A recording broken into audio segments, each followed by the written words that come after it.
Hey, I'm going on a date tonight, wanted some company while I'm getting ready because I feel like the best part of womanhood, of girlhood, is getting ready with your friends or like talking to them on the phone while you're getting ready. Boys will just never understand that, but you do. Anyway, before I get started, let's make a little getting ready drink.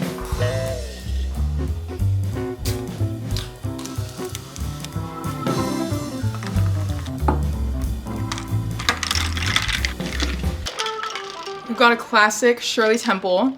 I didn't make it dirty because we might get some drinks later on tonight, so I'm being strategic. I'm not gonna start too soon and be doing way too much, but I wanted to figure out what I'm gonna wear first because I feel like if I save that till the end and like I'm all ready, then I just get sweaty and stressed out. So if I do this part first, which is always like the hardest part for me to figure out, it'll just be better. I don't know if I want to do like a dress vibe, and if I do a dress, do I do a long dress or like an itty bit? I also just like shave my entire body, so if I also have to factor that in because I didn't want to shave my legs for them not to be shown. So maybe not. I'll save the long for when I'm in the mood too, because it's very different vibes. Like a long dress, I feel classy and elegant, and then shorter, I'm like, let's have some fun. I don't know, it's like different. Or I could do a mini skirt. Could go this route, but also maybe not for like a nighttime dinner. I didn't even tell you what I'm doing. Micah's taking me out on a date tonight, which I'm really excited about. I don't know where we're going, so that makes things hard because I don't know what vibe to go for. But then we're also going to a little concert after. One of our friends is performing, so that adds a different layer. I'm like, okay, something I would wear just to a dinner date is different than something I would wear to a concert. I could do a strapless bodycon dress, but is that doing too much? Maybe, we'll see. I've kind of been wanting to take this top out for a spin, or this one is kind of similar with the skirt, but like I said, I feel like a denim skirt isn't nighttime vibes unless I do a pair of jeans with it, which maybe I'll do that.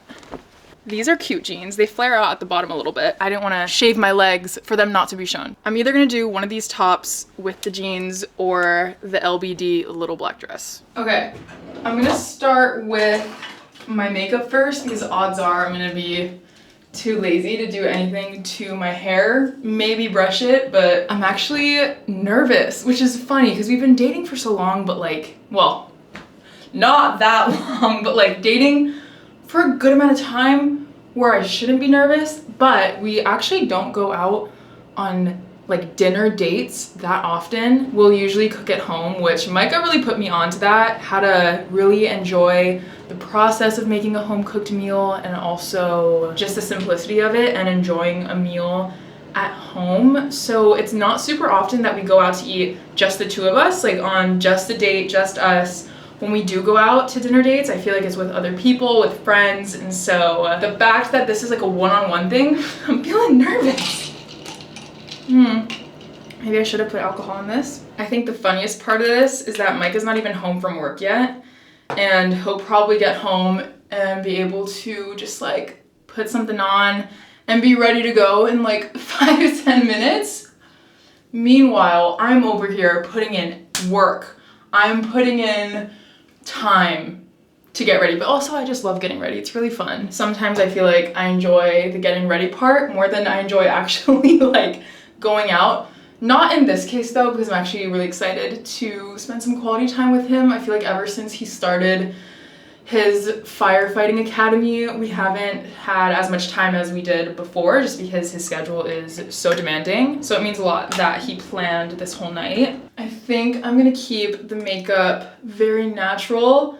I've been on makeup TikTok recently, which I'm usually not. I'm not really on the beauty side of TikTok, but I guess I've been seeking out more makeup tips, and so it's feeding me more of that. And I saw someone say that for a more like natural look, put on like some liquid blush before you even put on foundation or anything, and it kind of gives you more of an alive look. I don't know what they said. I actually don't know what they said. I don't remember. My skin right now isn't doing the best. I've also seen it worse, but I don't know. I try not to let it bother me or like hinder my experiences of things too much, because at the end of the day, it only matters how much I let it matter. So I'm trying to just be patient with that. I've been taking a lot better care of my skin lately, and I definitely see a difference, but it's also frustrating when acne that I had in the past creates scars, and that's obviously harder to deal with. I actually asked you guys to ask questions. If you don't follow me on Instagram, you definitely should. It's Jules _. We can hang out, have some fun. But I asked you guys for relationship advice you need or any questions. So, as if we're actually on FaceTime right now, I'm gonna respond to the people.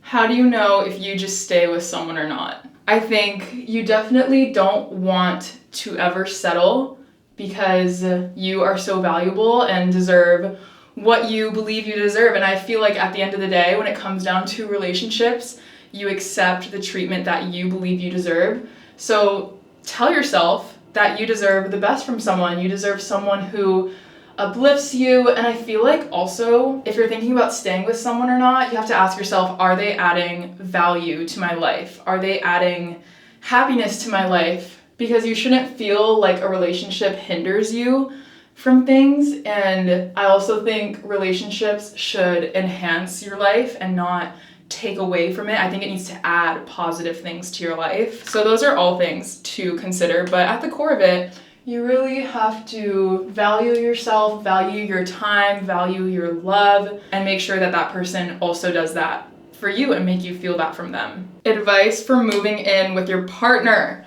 I definitely think, now that I've been living with Micah for like 2 months now, it's important to have the hard conversations with each other about certain boundaries, what you expect living together. And also, I think it's really important to still make quality time for each other, because just because you live with someone doesn't mean that that's quality time. For example, Micah taking me out on a date tonight. Even though we live together, I see him every day. That's not necessarily like quality time spent together, and everyone has different versions of what quality time means to them. So I think it's important to be on the same page with that, because you could think having quality time is sharing a meal together one-on-one and having, you know, a meaningful conversation together or whatever it is. And your partner might feel like their version of quality time is sitting on the couch and watching a movie, and both are very valid, but they're so different. So you want to have an understanding of that for each other so that you're on the same page. And I think that making time for each other and still pouring into the relationship helps you avoid that roommate phase that people talk about. How do you keep a good level of independence while in a relationship? I love this question.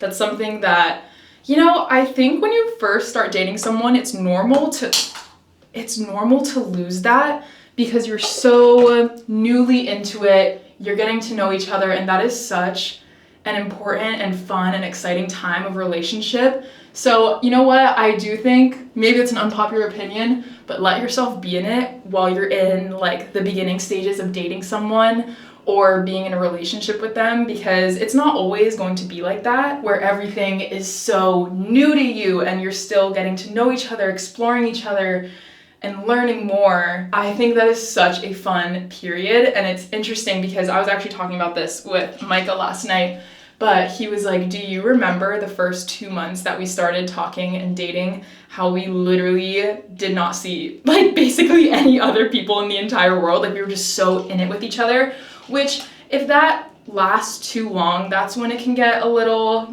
let's, regain our independence a little bit. But I do think it's fun in the beginning of a relationship. Just enjoy that, because like I said, you never get the feelings of like the beginning of a relationship back. Not that the love grows as you're in a relationship, but the beginning, there's just something about it, and you'll never get that time back of like being brand new to each other. So I think enjoy it, but once you've kind of settled into the relationship, independence is so important. And it was kind of hard for me almost to regain that, because I just wanted to spend so much time with him, but I really had to sit back and evaluate with myself. I was like, okay, my own life is very important to me. My friends are very important to me. I didn't even put on concealer. I still want to prioritize other aspects and other people in my life that mean a lot to me. And I think it's so important to do that, because I heard something that was so profound to me and it stuck with me. It was a TikTok, and someone was saying, you didn't fall in love with your partner because of how they were in a relationship. You fell in love with an individual. And so maintaining your individuality is what keep the relationship strong and you guys in love with each other, because when you still work on yourself, have your own things going on, it keeps the relationship exciting. And also pouring into yourself is the most important thing in general. And you don't want to get so caught up in a relationship that you forget that, because at the end of the day, you are in charge of your own life, the things you want to achieve, what you want to do, and it's up to you to keep pursuing that. Keep relationships up with your friends, keep pouring into your friends, don't ditch your friends. That's super important, because I think having like a well-rounded life is very important, at least to me. So to answer your question of how to maintain that, I think having your own friends, you can have friends together obviously, but still making time to do your own thing with your friends, having girls' nights, whatever it is, working on the things that you want to work on that align with the goals that you have for yourself. You know what? Find hobbies that don't necessarily include your partner, because you don't have to do everything together, and still prioritizing time that is just for you. I'm sweating. I need to change. This door gets stuck sometimes. I'm not even gonna lie to you. There was one time, luckily my friend Nia was also here. I literally got stuck inside of this bathroom because it caught on the carpet somehow. Couldn't open it. I'm gonna change. If your boyfriend re-downloaded Hinge while in a committed relationship, is that cheating? I hope you mean ex-boyfriend. I feel like people have different definitions of cheating, and it's important to get on the same page with your partner about what cheating looks like to them, what cheating looks like to you. There's obviously the obvious ones like sleeping with someone else, whatever it is. I think that's really sneaky, especially if he hid it from you and if you had to find out doing your own digging. That's sneaky, and I feel like that energy, absolutely not. There's only one reason why you download dating apps, and that is to get with people or meet other people. I don't like that. That's kind of gross. And if that is your man, I feel like that also just shows such a level of disrespect, because imagine other people being like, I saw your boyfriend on Hinge. Like, there's such a lack of respect for you by him doing that, even if it was a joke, but like, that's not a joke. My lone cherry in here. My toxic trait is that I eat these mascarpone cherries as a snack, so that's why I ran out. It's so good. How do you come back together after having a big argument? I think after a big argument, it's important to obviously talk it out after the argument is done, come to an understanding, come to a solution. Communication is so important in relationships. I don't think leaving things unsaid is good, even if in the moment you're like, you know what, I feel like I can't bring this up right now.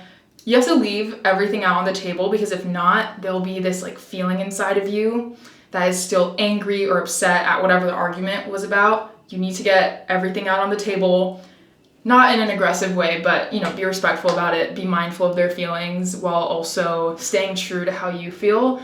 But I feel like the mistake that some people make after arguments is continuing to bring up different points in the argument, or be like, also, and, ooh. Hi. Hi. I am filming right now. What's up, guys? It's been a while.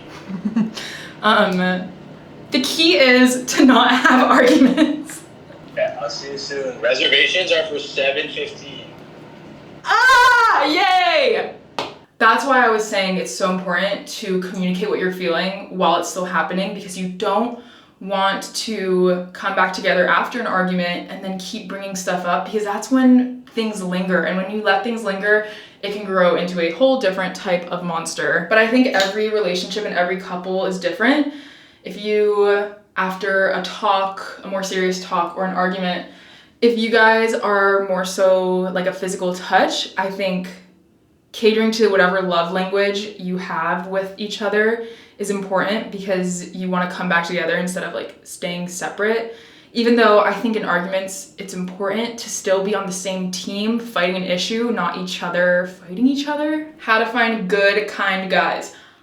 I found mine at Dave & Buster's. That is entirely unhelpful. I don't know, but I do know they're out there. That's why I say don't settle, because good guys do exist. Even if, you know, you have to go through some not so good ones to find that out, don't give up and don't lower your expectations or standards because you think that guys aren't out there who will meet that. There is someone who will cherish you, value you, love you, and not have you second guessing yourself. Like, I promise that exists for you. And honestly, this is so frustrating to hear because I would always hear it and be like, yeah, absolutely not.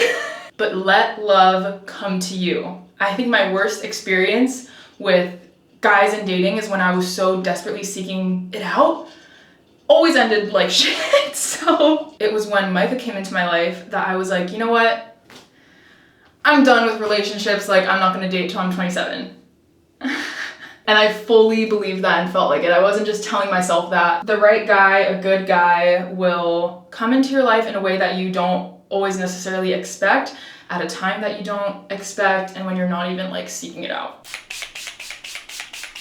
All right. Oh, that tastes gross. Makeup is done. Nothing too crazy. I didn't feel like putting anything on my eyes because I'm just feeling a little lazy and I wanted to keep the look more simple, but time for actually, what do I do with this? I am way too lazy to actually do my whole head, so I think I'll just do like the front pieces because I don't need to make the back of my hair look that good because I'm not the one that has to see it. Therefore, it doesn't exist. Doesn't even look that bad from the back. It's nothing a simple hair flip can't fix. I've been obsessed. This is Dry Volume and Texture Spray, and I feel like it just gives a little extra oomph. Micah is gonna be home any minute, so I'll answer a few more questions before he gets here. How to put yourself out there in college with no dating experience. Never have judgment against yourself for not having prior experience because everyone starts off not having experience. Like, everyone's been there at some point. So don't ever feel bad about yourself because of that.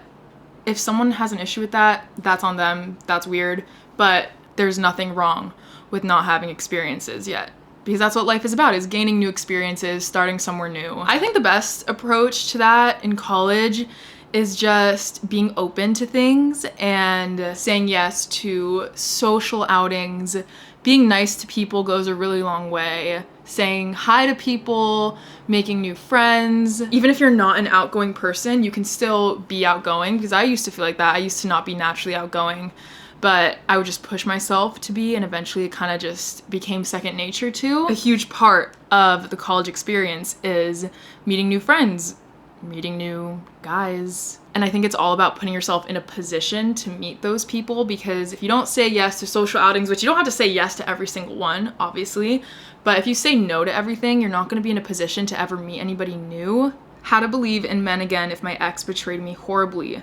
I really like this question because I think it's something that so many of us go through, where you have a traumatizing experience with someone, dating someone, and it definitely leaves you scarred. There's no doubt about that.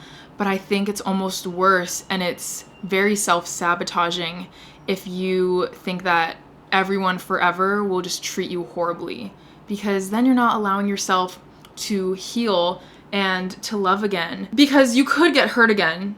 Like, life isn't perfect. There's always going to be ups and downs. Just because one person treats you bad doesn't mean everyone you ever meet will treat you badly, but that doesn't mean that there won't be someone out there who will treat you amazingly. But if you don't put yourself in a position to find that, and you just think everyone will always be horrible, like men will always be horrible, that's why I think it can be self-sabotaging, because one, you're putting that energy out there, which the energy you put out a lot of the time is the energy you will attract. But two, I think it's important to come to the understanding of, with love can come hurt. The more that you love someone, the more that they can hurt you. And it's a very fragile thing, but you don't want to hold yourself back from feelings of happiness and love because of what could happen. I've been through too, of just my mind being like playing all these games in my head and thinking of the worst thing that could happen. And my biggest advice to that is always think about the best thing that could happen. Don't only think about the worst thing, because yes, if you put yourself out there again, you might hurt again, and that's just a part of life. It's something that everyone experiences at some point, heartache. But if you hold yourself back too much, you could also be robbing yourself of so much love and happiness. Let a bad experience just be a bad experience. Don't let that play into other areas or other people. All right, it's time to figure out what on earth am I gonna wear. I already picked out options, but I don't know. We've gone with this choice. I've been dying to wear this top, so I'm really excited. The back is open. I mean, this is not your get ready with me, but sure. Anyway, these are completely blocked me.